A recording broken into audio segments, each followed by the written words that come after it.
अरविंद केजरीवाल मात्र इस तरह के मुद्दों को बीच में लाकर भाजपा को बच निकलने का रास्ता देते हैं कि भाजपा को मुद्दों पर हम ना घेर सके, ना सवाल पूछ सके। ये कोई मुद्दा नहीं है जो आज केजरीवाल ने खड़ा कर दिया है।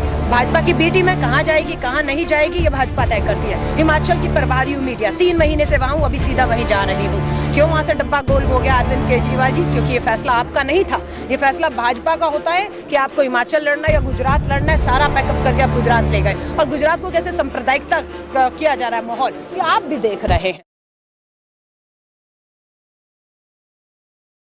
देखिए, भारतीय राष्ट्रीय कांग्रेस के लिए बिल्कुल एक महत्वपूर्ण दिन है कि 137 साल के इतिहास की जो परंपराएं हैं उसको जिंदा रखते हुए राष्ट्रीय अध्यक्ष का पद का चुनाव होता है। और मेरे जैसे छोटे से कार्यकर्ताओं को, 6 करोड़ कार्यकर्ता हैं, 9,000 से ऊपर डेलीगेट्स को वोट करके अपना अध्यक्ष चुनने को मिला। आज उनका शपथ हुआ है।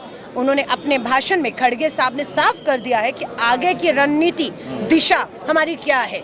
उदयपुर नव संकल्प में लिए गए संकल्पों का जिक्र किया गया है, उसमें युवाओं की भूमिका, महिलाओं की भूमिका क्या होगी उस पर जिक्र किया गया है। चुनौती के तौर में बिल्कुल सबसे पहला इम्तिहान हिमाचल और गुजरात के चुनाव इसी साल अभी होने वाले हैं, उसको सामने रखा गया है। श्री राहुल गांधी जी की भारत जोड़ो यात्रा इस देश के मुद्दों को लेकर किस तरीके से योगदान दे रही है और उसको उठा रही है, उसका जिक्र किया गया।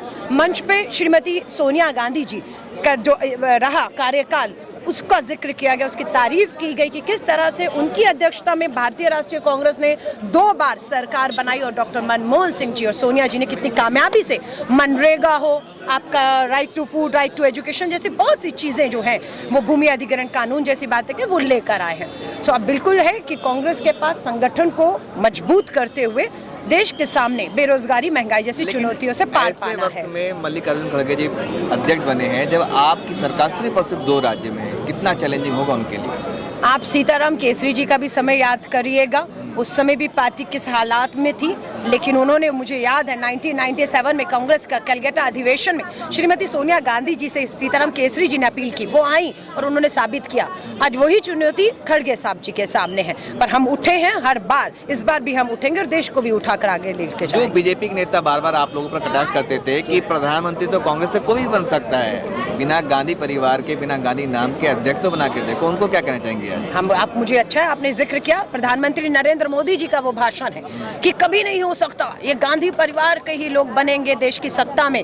पीवी नरसिम्हा राव जी, आपके मनमोहन सिंह जी, आपके प्रणब मुखर्जी राष्ट्रपति रहे, प्रधानमंत्री रहे, और आज अध्यक्ष आप देख रहे हैं खड़गे साहब रहे। तो भाजपा खुद औंधे मुंह आकर गिर रही है। वो जो भी आरोप लगाती है उस पर कांग्रेस जो है वो बिल्कुल भी उसको कुछ नुकसान नहीं हो रहा। हमारी कोशिश है कि मुद्दे जो हैं वो देश के मुद्दे हैं। भारतीय राष्ट्रीय कांग्रेस इन मुद्दों पर इन्हें घसीटेगी, लाएगी, जवाब देगी। खड़गे साहब ने अपने भाषण में ईडी, सीबीआई, इनकम टैक्स का भी जिक्र किया है, क्योंकि अगर हम केंद्र की भाजपा सरकार को कटघरे में खड़ा करेंगे, पूछेंगे जवाब बेरोजगारी और महंगाई पर, तो हमें मालूम है इनके हथियार जो हैं वो हथियार इनके ईडी, सीबीआई, इनकम टैक्स है, जिसका अध्यक्ष जी ने जिक्र किया, यानी कि उन्हें मालूम है सामने क्या क्या हमारी अड़चने आ सकती हैं। और उन्होंने राहुल गांधी जी के जो शब्द हैं, 2 डरो मत, उसका भी जिक्र करते हुए कहा है इस काफिले को हमें आगे इस देश के लिए ले जाना होगा, हम ले जाएंगे। लेकिन आप वो बीजेपी के नेता कह रहे कि ये रबर स्टैंप है, वो कुछ भी कहते रहे। उन्होंने डॉक्टर मनमोहन सिंह जी को भी कहा था रबर स्टैंप तो नड्डा जी, बताइए ना, दूसरी बार अध्यक्ष का कब चुनाव हुआ, पर्ची आई संघ मुख्यालय से,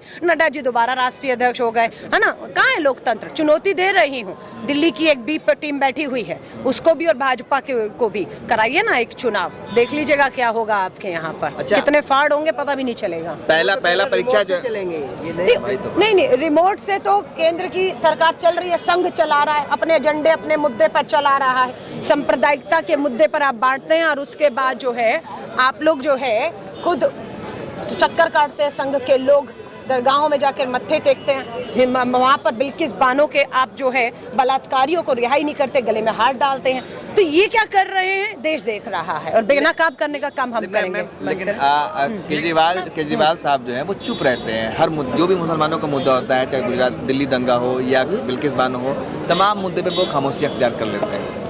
नहीं, आप उस आदमी से उम्मीद कैसे कर रहे हैं? दिल्ली नंबर 1 बन गया, पंजाब नंबर 1 बन गया, इंडिया नंबर 1 बनाएंगे, और आज एक और विवाद लेकर आ गए हैं, रुपए में बदलाव होना चाहिए। मैं आपसे पूछना चाहूंगी, क्या ये मुद्दा है देश में रुपए पे कौन होगा या कौन नहीं होगा, किसका फोटो होगा किसका नहीं? मुद्दा ये है कि जेब में रुपया होगा या नहीं होगा। मुद्दा तो ये है कि आज जेब में रुपया नहीं है क्योंकि बेरोजगारी और महंगाई है। अरविंद केजरीवाल मात्र इस तरह के मुद्दों को बीच में लाकर भाजपा को बच निकलने का रास्ता देते हैं कि भाजपा को मुद्दों पर हम ना घेर सके, ना सवाल पूछ सके। ये कोई मुद्दा नहीं है जो आज केजरीवाल ने खड़ा कर दिया है।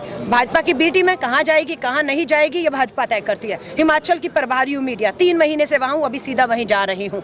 क्यों वहाँ से डब्बा गोल हो गया अरविंद केजरीवाल जी? क्योंकि ये फैसला आपका नहीं था, ये फैसला भाजपा का होता है कि आपको हिमाचल लड़ना या गुजरात लड़ना है। सारा पैकअप करके आप गुजरात ले गए और गुजरात को कैसे सांप्रदायिकता किया जा रहा है माहौल, ये आप भी देख रहे हैं। 27 साल के कुशासन का जवाब लेने का समय है, तो अरविंद केजरीवाल की आड़ में मुद्दों से भटकाने के लिए अब रुपए पे विवाद खड़गे साहब के आने के बाद से अब जो है पद भार उन्होंने संभाल लिया है, कितना मतलब आसार लग रहा है कि पार्टी अब सत्ता में आ पाएगी? देखिए, खड़गे साहब, मैं पैदा भी नहीं हुई थी 1969 में, ब्लॉक के गुलबर्गा से ब्लॉक अध्यक्ष रहे, वहां से राष्ट्रीय अध्यक्ष पद जो है वो उन्होंने पहुंचे वहां तक।